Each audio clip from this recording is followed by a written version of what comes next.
When I was in my early 20s, I actually tried out to be a police officer. My dad was a police officer, as was my grandfather. And the last piece was the medical.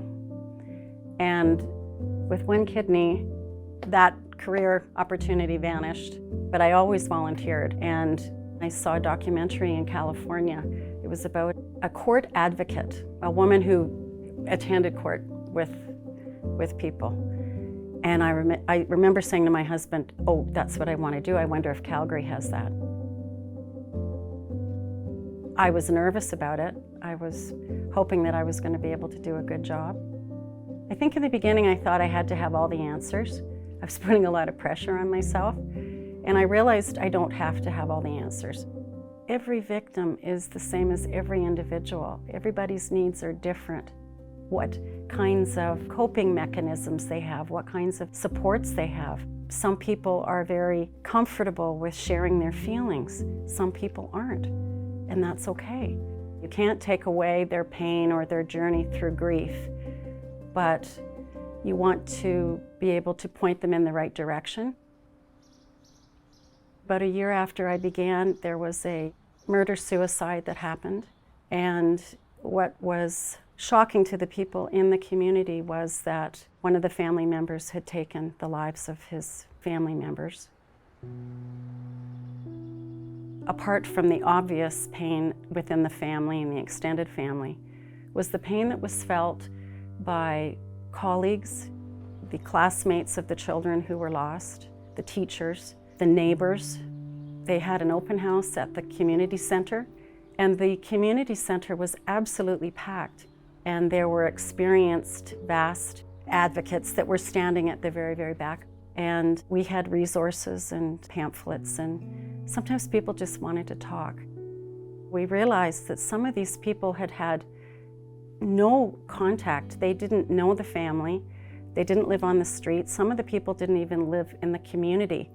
But there was something about their story that it triggered people. And we know now that when a trauma happens, it's not unusual for past traumas and past griefs to all of a sudden come to the fore. Sometimes people feel guilty that, well, maybe I should have picked up on something, or maybe I could have done something different. Whatever they wanted to talk about, that's where we went with them. Our role is to basically say to them, what do you need in order to take that first step? Your first step. I'll be right here with you, but what do you need? It never gets easy.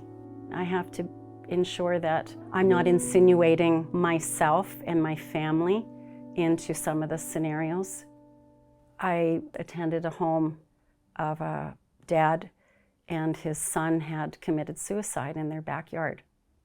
I kept thinking, and I knew I shouldn't, but I couldn't help it. I kept thinking, oh, he reminds me so much of my husband. And the son who had committed suicide was the same age as my son. I said to my coordinator, the dad really reminded me of my husband. And she said, okay, Dayna, you're gonna go see the psychologist. And I was so grateful for that. I know I have all kinds of people I can talk to in the unit. I'm going to have a debrief with my coordinator. I'm going to debrief with my partner. I'm going to have a check-in with my peer support. I can see a police psychologist and actually be able to ask to see the police psychologist, not only when it's offered. We've got coordinators, constables. There isn't a shift that goes by that they're not walking by and saying, how are you doing? How's your day been going? And the dogs are often in. Their sole purpose is to provide support to victims of crime and tragedy, but those dogs provide a lot of support to us as well. If we're having a rough day, the dogs pick up on it and they'll pay more attention to you. You can't help but bond over the work, and I've developed some of my best friendships through this work. You're doomed to fail if you think you're going to be superhuman. In fact, we want people to, I think, be filled with humanity.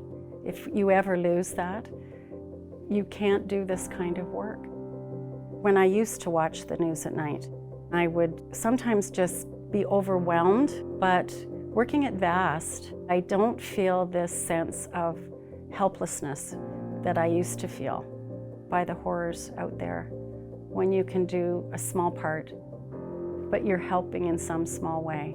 It just makes the world a bit kinder.